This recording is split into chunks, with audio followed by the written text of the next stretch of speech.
भले ही इंडी गठबंधन में सपा और कांग्रेस में सीटों का बंटवारा नहीं हुआ हो, लेकिन कांग्रेस सभी 10 सीटों पर अपनी तैयारी में जुटी हुई है। कांग्रेस ने पिछले दिनों सभी सीटों के लिए अपने पर्यवेक्षकों की नियुक्ति कर दी थी और अब पार्टी ने सभी सीटों की रिपोर्ट इन पर्यवेक्षकों से मांग ली है।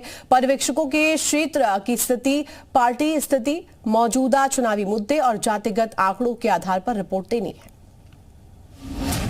यूपी उपचुनाव का दंगल, कांग्रेस की तैयारी शुरू। 10 सीटों पर पर्यवेक्षकों से मांगी रिपोर्ट। पर्यवेक्षकों की रिपोर्ट पर तय होगी दावेदारी। यूपी की 10 विधानसभा सीटों पर होने वाले उपचुनाव के लिए कांग्रेस सभी सीटों पर आंकड़े जुटा रही है। बीते दिनों 10 सीटों पर पर्यवेक्षकों की तैनाती की जा चुकी है। अब प्रदेश कांग्रेस कार्यालय से इन सभी 10 पर्यवेक्षकों से रिपोर्ट मांगी गई है। पर्यवेक्षकों को क्षेत्र की स्थिति, पार्टी की स्थिति और मौजूदा चुनावी मुद्दे और जातिगत आंकड़ों के आधार पर रिपोर्ट देनी होगी।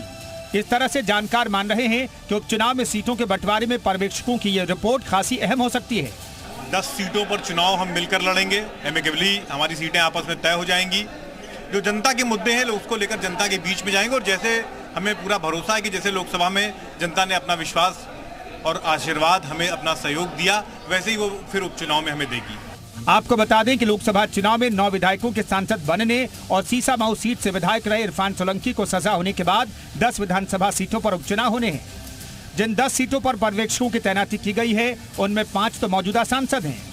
कांग्रेस चाहती है कि जब सीटों के बंटवारे के बाद समाजवादी पार्टी से हो तो उसके पास हर तरह के आंकड़े रहे ताकि वो अपनी स्थिति सीटों पर साफ कर सके। समाजवादी पार्टी और कांग्रेस इंडिया गठबंधन का हिस्सा है। दोनों पार्टियां सभी सीटों पर संगठनात्मक तौर पे मजबूती से काम कर रही हैं ताकि 10 सीटों पे भाजपा को हराया जा सके। इसका ये मतलब कतई नहीं है कि समाजवादी पार्टी या कांग्रेस के बीच किसी तरह का कोई मतभेद है। इससे पहले सपा ने 10 में से 6 सीटों पर प्रभारी तय कर दिए थे। इसके कुछ घंटे बाद ही कांग्रेस ने सभी 10 सीटों पर पर्यवेक्षक उतार दिए थे। इससे कयास लगाए जा रहे थे कि सपा ने अपने लिए 6 सीट तो पहले ही तय कर लिए हैं और बाकी बची 4 में से कांग्रेस को 1 या 2 सीट देगी। ऐसे में साफ है कि पर्यवेक्षकों की रिपोर्ट सीटों पर दावेदारी तय करने में अहम भूमिका निभाएगी।